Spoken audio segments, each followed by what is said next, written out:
सेवक राजा के लिए रोज अलग अलग फल लेकर जाता था। एक दिन वह अंगूर लेकर गया तो राजा टोकरी में से एक एक अंगूर उठाकर सेवक के ऊपर फेंकने लगा।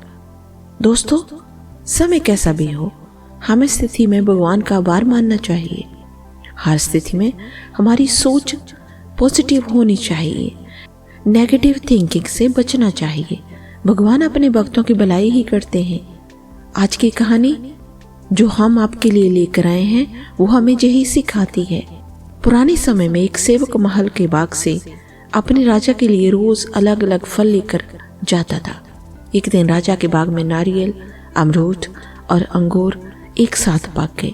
सेवक ने जो सोच रहा था कि आज राजा के लिए कौन सा फल लेकर जाए। बहुत सोचने के बाद सेवक ने अंगूर तोड़कर टोकरी में रख लिए। अंगूर की टोकरी लेकर वे राजा के पास पहुंच गया। राजा अपने राज्य की समस्याओं की वजह से चिंतित थे और कुछ सोच रहे थे। सेवक ने टोकरी राजा के सामने रख दी और खुद थोड़ी दूर जाकर बैठ गया। चिंतित राजा गहरी सोच में था। वह टोकरी में से एक एक अंगूर उठाता, कुछ खाता और कुछ सेवक के ऊपर फेंक रहा था। जब जब राजा सेवक के ऊपर अंगूर फेंकता, सेवक हर बार कहता, भगवान तो बड़ा दयालु है। कुछ देर बाद राजा ने ये बात सुनी कि सेवक बोल रहा है, भगवान तो बड़ा दयालु है। वे ये सुनते ही राजा का ध्यान टूटा और अपने सेवक से पूछा, मैं तुम्हारे ऊपर बार बार अंगूर फेंक रहा हूँ, तुम क्रोधित ना होकर भगवान को दयालु क्यों कह रहे हो?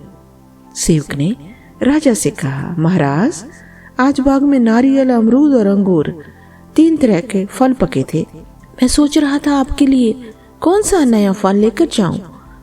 तभी मुझे लगा कि आज अंगूर लेकर जाना चाहिए। अगर मैं नारियल या अमरूद लेकर आता तो मेरा हाल और बुरा हो जाता।